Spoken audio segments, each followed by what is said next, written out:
Welcome everyone to the Sitrep podcast, your forward operations space for all things military and historical wargaming. I'm your host, Ariskini Jim, and today we are starting something of a mini-series, if you will, with a series of war games and discussions commemorating the 80th anniversary of the Battle of Kursk, fought between Germany and the Soviet Union in July and August 1943. Now, as many of you probably know, from just about any statistical or analytical angle, the Eastern Front comprises 70 to 80% of World War II, and the Battle of Kursk is easily the largest battle ever fought along the Eastern Front. In fact, it's the largest battle fought anywhere. Period. Ever. End of transmission. In fact, when you consider Soviet counteroffensives integral to the Battle of Kursk, things like Operation Kutuzov in the north and Operation Rumyantsev in the south, you wind up with a total of 3.5 million men engaged. This makes the Battle of Kursk 7 times bigger than the largest battle ever fought in the Napoleonic era, the Battle of Leipzig. It makes it 3 times larger than the Battle of the Bulge, double the size of the entire Normandy campaign, 3 times the size of the Battle of Okinawa, 15 times the size of the Battle of Waterloo, and 20 times larger than the Battle of Gettysburg. So in short, if you know anything about military history, you know something about the Battle of Kursk. The Battle of Kursk is going to center around the so-called Kursk salient. This is a big patch of Soviet-liberated territory extending outward into German-occupied territory, centered around the moderately sized town of Kursk. The Kursk salient is something of a geographical and operational oddity, sort of the leftovers of what history remembers as Manstein's backhand blow in March of 1943, where the Germans took 2 big bites out of Soviet gains made in the aftermath of their victory at the Battle of Stalingrad. The overall plan is to set up a converging Panther Attack using Model's 9th Army out of the north and 4th Panzer Army and Army Detachment Kempf of Erich von Manstein's Army Group South. Meet in the middle, cut off about 1 million Soviets in a gigantic pocket, and quite frankly, buy a little bit of time. Sounds like a fine plan. There's just one glaring problem. The Kursk salient is way too obvious of a target, and even if it wasn't, the Soviets had months of warning that this attack was coming, not only from the British in the form of Ultra and all the broken Enigma codes, but also the Lucy Spiring, where the Soviets had communist sympathizers sitting right there on the German general staff. Either way, the Soviets had plenty of time to fortify the Kursk salient, an area encompassing 45,000 square kilometers. That's half the state of Indiana, by the way. They dug thousands of miles of anti-tank ditches, put in tens of thousands of gun pits and artillery emplacements, sowed 6 million mines.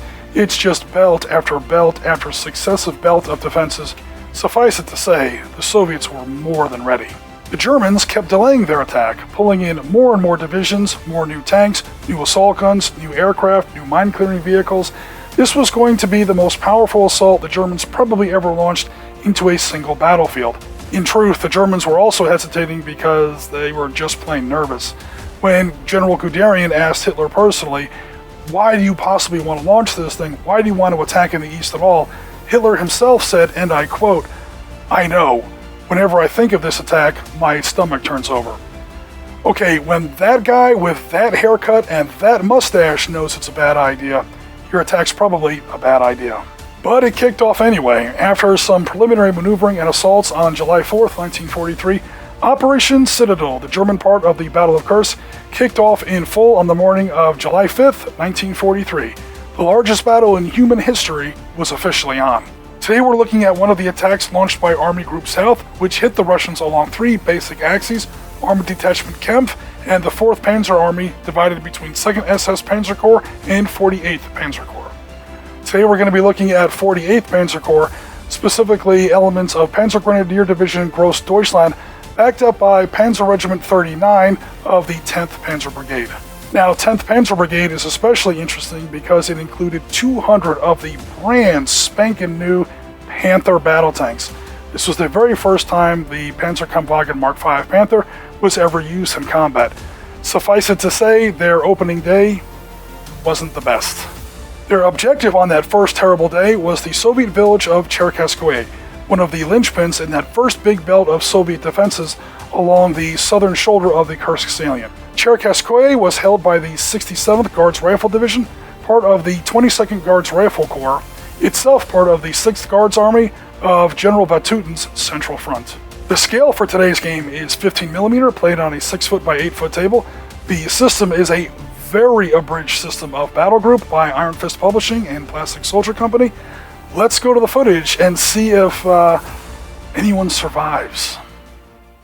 Here is the table for today's game. We are looking out of the south into the north. The table measures 8 feet by 6 feet, and we're playing in 15mm. Again, the system we're using is Battlegroup by Ironfist Publishing and PzKpfw Company, but this game tips the scales at over 2,700 points, so there's just no way that we'll be using the full Battlegroup rule set. Suffice it to say, this is a boiled down, streamlined version of Battlegroup to facilitate much faster play at these force levels. We're also using platoon orders, so each action taken by a player sees him move or fire a whole platoon of up to 3 vehicles or squads, again, to get through this immense game in a reasonable time. Starting off with the German forces, we have Mark IV Panzers of Panzer Regiment Grossdeutschland, Panther tanks of Panzer Regiment 39, 10th Panzer Brigade. We also see some Tiger 1s of Tiger Company Grossdeutschland. Yes, they were one of the favored divisions to have their own integral Tiger formation. Next up are some Vespa 10.5cm self-propelled howitzers, more Panthers, and lots of infantry of Panzer Regiment Grossdeutschland. I should note that much of this infantry are pioneer assault engineers ready to clear lanes in the big Soviet minefields. We saw a Flak-Vierling quad anti-aircraft vehicle, lots of Mark IV tanks, infantry, plenty of Mark IIIs. Yes, they were still in regimental level use at the Battle of Kursk. We also saw some Stugs of Sturmgeschützabteilung Grossdeutschland and Marder self-propelled anti-tank guns, or Panzerjägers, and yes, more Mark IVs and plenty more assault engineers. So yeah, this is definitely a big game. Over on the Soviet side, the first thing we're going to see is minefields. Now, how we're working minefields in this game is half of these counters are dummies, half of them are real. Historically, some of the minefields were undetected by 48th Panzer Corps' engineers, so we wanted to keep a little of the minefield mystery, if you will. Behind that stands infantry of 67th Guards Rifle Division, 196th Guards Rifle Regiment, who were specifically holding the ground along Cherkasskoye's southwest perimeter, along with 45mm AT guns of the 73rd Guards Anti-Tank Battalion, 76.2mm divisional guns of the 138th Guards Artillery Regiment, and Katyusha rocket trucks of the 5th Guards Mortar Regiment. Another unit attached to 67th Guards was the 1440th Self-Propelled Anti-Tank Regiment of Su-76 tank destroyers. Cheap little things, but there are a lot of them, and most of them are dug into prepared firing positions. Also note some of these are the I variant, actually built off of captured German Panzer III chassis, so those will be a little tougher to knock out. There's even a 37mm AA gun of the 1487th Anti-Aircraft Regiment for when those new tank-busting Stukas show up. And later on, we'll see the arrival of Soviet armor in the form of the 245th Independent Tank Regiment, but we'll cross that bridge when we get to it. Here's a look at the battlefield from the Soviet side, and the first thing you're going to notice is that virtually every single unit in their force, and their force is huge, is in some kind of field works, either a gun pit or a tank pit or a slit trench or something. The Soviets were digging in the Kursk salient for 3 months. Suffice it to say, they were not playing around when it came to the preparation of their field works. We have objective counters on the map. There are 5 in all. The way we're handling that is, if the Germans reach and take control of one of those objective points, the Soviet player will draw a number of battle rating counters per the normal battle group rules. We have forward artillery observers, forward air controllers, comm teams, of course a senior officer to lead the whole mess. So, suffice it to say, this battle group game is preposterously huge. Another thing that we're doing very differently from normal battle group is we are playing with an alternating turn sequence. So in a game this size, if you had to sit there and wait for your opponent to take his entire turn all at once, you'd be sitting there looking at your phone for over an hour. So instead what we're doing is we have a deck of cards. Of course, there are black and red cards in the deck. Black cards indicate a German turn, and red cards indicate a Soviet turn. The number of cards in the deck are determined by the number of officers each side has in their battle group. So of course the cards are shuffled and randomized, and then we draw off the top. And if your color comes up, you get to activate 2 platoons. Again, we're doing everything by platoons, so that's up to 3 vehicles or 3 infantry squads, 3 guns of the same type. So it looks like the Germans have led off with their Tigers, as well they should. And for their second platoon on this turn, they're moving forward with some Panthers. I should note that in this game, whenever the Germans go to move any of their Panthers, they have to make a roll to see if they catch fire or even spontaneously explode. There's a huge story about what's going on with the Panthers at the Battle of Kursk. So far, they seem okay though, and now they've drawn another activation. Man, the Germans are just drawing all kinds of black cards off the top of that deck, so they're not wasting the opportunity. They're mounting a huge push on their left wing with Tigers, Panthers, Stugs. We even see some Mark IVs there. They're using the double move order in Battlegroup to move double their normal movement allocation and not firing. They're trying to cross that open killing ground as quickly as they can. They're not moving too quickly though, because they are wary of those minefield counters. Once you get within 5 inches of one of those minefield counters, we flip, reveal to see if it's a real minefield counter, and if it is, we have to resolve a mine attack. Over here on the German right, a Mark IV platoon leader has spotted some Soviet divisional guns and 45mm anti-tank guns, and has ordered his platoon to open fire, after having moved partway through that Russian wheat field. So here is where we're going to start dispelling the myth that Kursk is history's largest tank battle. There were definitely tanks involved, but by and large it wasn't really a tank battle until you get to places like Prokhorovka, which, trust me, we'll get to in future episodes. But really what it was a lot of German tanks, artillery, and grenadiers up against Soviet field fortifications, minefields, and as we see here, anti-tank guns. So we measured the range, checked out the modifiers, we're going to arrive at a German chance to hit, and now those 3 tanks will open fire. And, okay, cool, looks like 2 of them have hit, so now we just have to resolve the effects. The effects were actually pretty negligible. I think the Germans killed 1 Soviet artillery crewman. That's going to be the problem for the Germans in this game. So many of the Soviet units are in these improved positions that the Soviet player is going to have some killer saves when it comes to resisting the effects of German high-explosive ammunition. So now the Germans are moving forward with 2 Stugs to try and engage more of these Soviet positions. Here is our first Armour Penetration roll of the game. We'll go through this quickly to show everyone how it works. What happened here is that divisional gun took fire from those 2 Stugs, and the crew made its morale check to such an extent that they get a free fire phase. It's called a Beyond the Call of Duty test. Basically, they got pissed, and they've now landed a hit on those Stugs. So we find the divisional gun, and we cross-reference that with the range. We find that blue number there, that's a 5. That indicates the divisional gun's armor penetration value now that it's hit the front of that Stug. We find the frontal armor of the Stug, which is a J, you see there. And what we have to do now is go to the Battlegroup armor penetration chart and cross-reference the armor penetration value at this range, which is a 5, against the J. We wind up with a 9. So now the Russians have to beat a 9 on 2d6 to penetrate the front armor of that Stug. They roll an 8, they just missed it. Alright, so we look at the results. If you fail to equal to or beat the armor, it is no effect. However, they do have to make a morale test. So it's a simple d6. It's different for different kinds of units. The German player now rolls a 1. So that Stug is pinned down. It's only considered abandoned if it was already pinned down and you got this result a second time.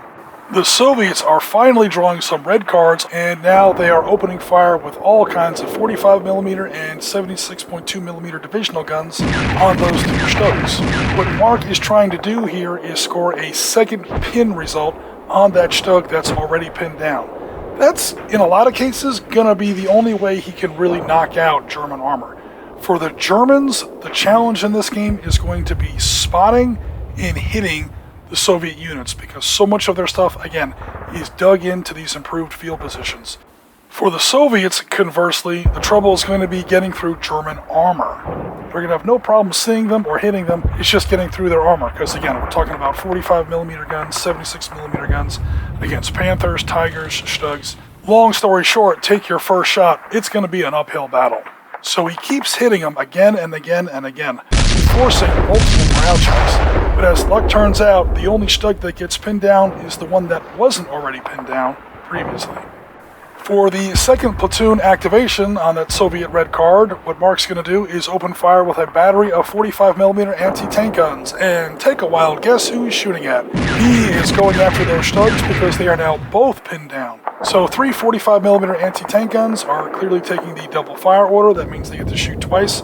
6 dice in all, 2 hits, and now we are trying to see if any of those 45mm rounds got through the Stug's armor. Long story short, take your second shot. I doubt it.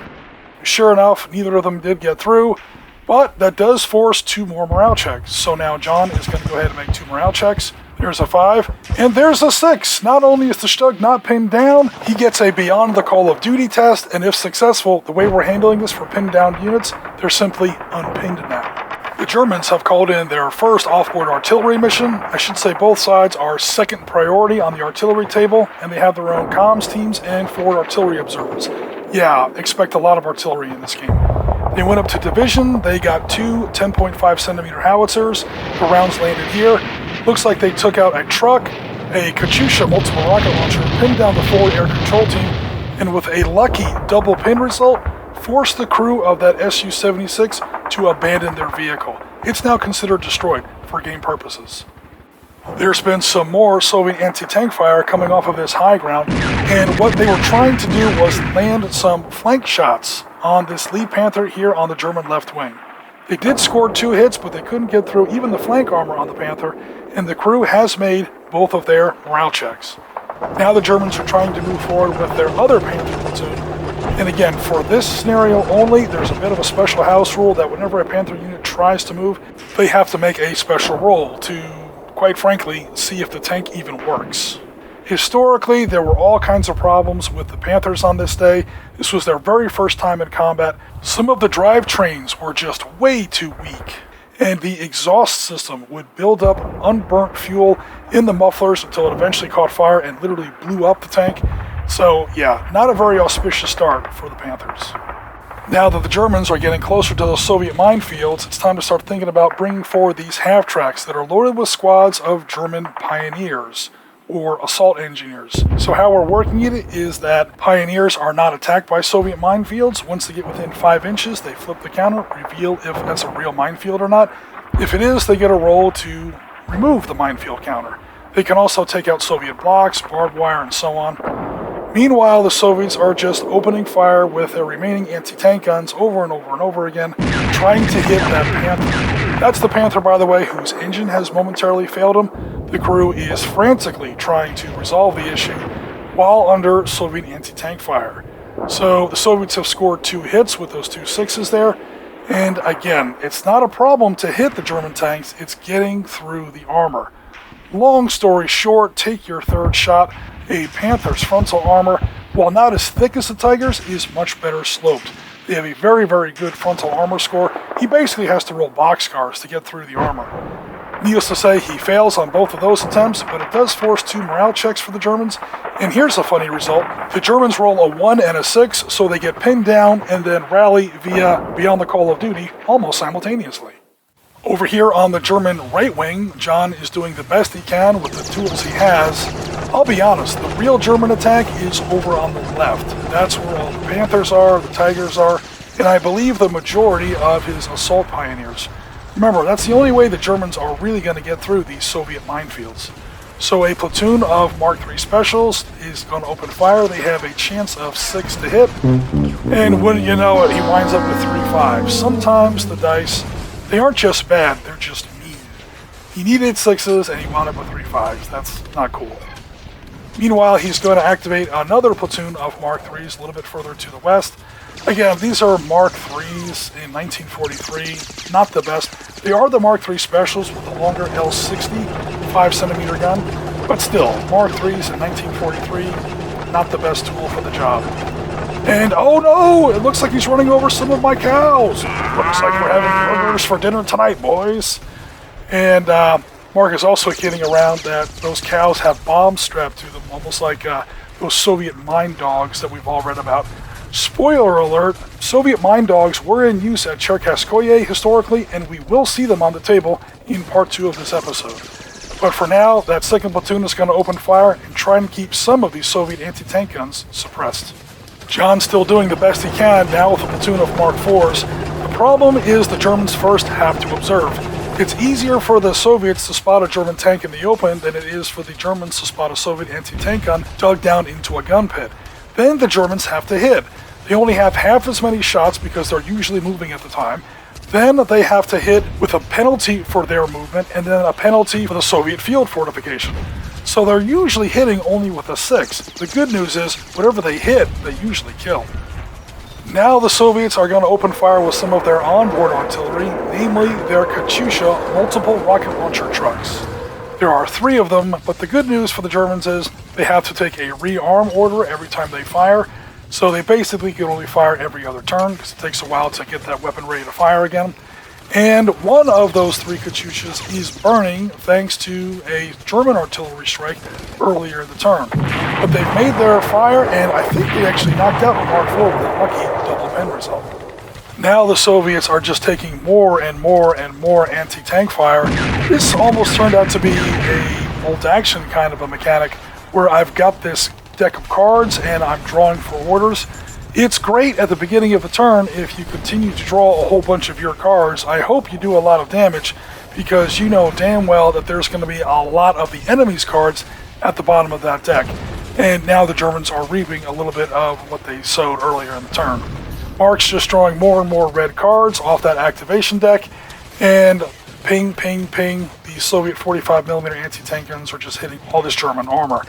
I think on this table there were 11 45mm anti-tank guns and 9 76.2mm field guns, and that doesn't include the Su-76s. I think there were also 9 of those. So again, numbers are definitely with the Soviets, it's just that none of their guns can get through German armor, even relatively modest weapons like these mortars here. This will actually result in a pin on this mortar, so there goes John putting the pin marker. So they're slowing the Germans down, they're just not killing nearly enough of them, especially as the Germans keep getting closer to their main belt of defenses. Here comes some of the last Soviet anti-tank guns, finally. They're taking some long-range fire against the flank of some Panthers that have pushed into the center of the field. Again, spotting them is going to be automatic because the German tanks are in the open and have now fired. The problem is going to be getting through the armor, even on the flank. I should note, for anyone who doesn't know, that Battlegroup uses a corner-to-corner system for determining when it's going to be the flank or not. He needed a 5 to hit, he got a 5 and a 6, so he already scored 2 hits, no worries there. Remember, this is just one of the Soviet anti-tank guns, but we're going to go ahead and resolve the armor penetration on these hits. Armor penetration of 2 against K armor, yeah, Mark has to roll an 11 or better on 2d6 to get through this armor. Again, the Soviet problem is going to be getting through the German armor. However, that's still going to be 2 morale checks assessed against the German tank crew. So he winds up rolling beyond the call of duty and then a pin. So the first shot pisses off the Panther crew. He gets 2 free shots, and then he is immediately pinned. Then he gets hit by another Soviet anti-tank gun in that same battery and suffers another morale check. He disastrously fails this one, becomes double pinned, abandons the tank. I think that's the first Panther the Germans have lost in this game.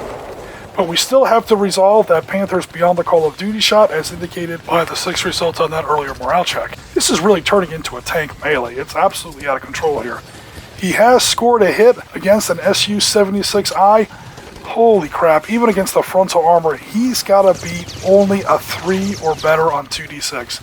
Again, Panther with a long-barreled L70 7.5cm anti-tank gun versus an Su-76. That conversation is going to be equal parts short and unpleasant, even if it's one of the ones based on the Mark III chassis. Here comes the Soviet airstrike in the form of the dreaded IL-2 Sturmovik, or Black Death as German ground troops used to call it. The variant of the Sturmovik that we're using in this scenario is the one that forgoes all bombs and rockets in favor of twin 37mm autocannons. And we do have rules for how these aircraft can be placed on the table to set up certain strafing runs from certain angles at certain ranges. They are subject, however, to German ground fire. Remember, there is that half-track on the table with 4 2cm anti-aircraft autocannon. But Mark has survived that and is now scoring enough hits and penetrations in the rear armor of those Mark IVs to have them both in flames. Not to be outdone, the Germans immediately reply with their own tank-busting aircraft. This is the Junkers Ju-87G, or Gustav. Basically, it's an old-school Stuka with all of its bombs replaced with external 37mm autocannon. The Germans are setting up their own strafing attack, subject to that 37mm autocannon anti-aircraft gun the Soviets have, but he survived that, executed his strafing attack, and 2 more Su-76s up on that ridge are out of gas. Alright, so the target that the Stuka went after was not the one right in front of him. He was already exploded from another German attack earlier. It's the next 2. So the way we're working it is a strafing attack. Both of the targets have to be within 12 inches of each other. They have to be in flight line of the attacking aircraft. The attacking aircraft has to be within 12 inches of the initial target. And that's how you determine the range of the anti-aircraft attack made against them first. We are finally beginning turn 2 with the first card. It's a German activation. I think the first turn of this game wound up taking almost an hour and a half, but that's what happens when you set up a 2,750 point game in Battlegroup, even with boiled down and streamlined rules. But hey, it was a lot of fun at the time, so no worries. We're back over here on the German left wing, where the Panthers are leading the way. They're going to open fire on some of these Soviet anti-tank positions, and there's an Su-76 in a tank pit that you can't quite see off the very top of your screen. Okay, there it is. What the Panthers are trying to do here is knock out some of these 45s and Su-76s before they bring forward the engineers. Because remember, those engineers are in half-tracks. And while a Soviet 76 or even a 45mm gun has a hell of a time getting through the front plate of a Panther, it's going to go through a half-track like crap through a goose. So you really got to be careful when bringing forward valuable infantry, especially engineers, in lightly armored vehicles. So we have measured the range now, we are finding the chance to hit, and we're now taking our shot. Boom! Okay, that actually did score 1 hit, and again, now it becomes almost comical. For the Germans, it's all about spotting and hitting the Soviets in their field works and slid trenches and anti-tank gun pits. But yeah, once they score a hit, again, we're talking about that hypervelocity 75mm gun against the frontal plate of an old school Su-76. This isn't even one of the ones that was based on a Mark III chassis. So it's like, are you shooting through a steel beer can or an aluminum beer can? Either way, someone's out of gas. Well guys, you know what they say, on the Eastern Front there's no such thing as a small battle, and never is this more true than on opening day of the Battle of Kursk. So far, the Germans have developed a very, very powerful offensive on their left wing. It's a little bit stalled for now, but they have done a hell of a lot of damage to the Soviets in that sector. Let's see if they can develop that push and take some of those objective points. But of course, with a battle this size, there's just no way this game is even close to resolving. We're going to have to come back later this week and see how it finishes up. So that's where we're going to leave it for today, folks. Thanks very much for watching. Please remember to like, comment, and subscribe if you enjoyed this content. Please remember also to hit that notification button. Also, please consider joining the Sitrep Podcast Discord. There is an auto-accept invitation link to our Discord in the description of this video. Join our community, see what everyone's got going on, and better yet, show us what's happening on your hobby table. For now, this is Risking and Jim with the Sitrep Podcast. We are rounds complete for another episode, and as always, Tango Mike for watching.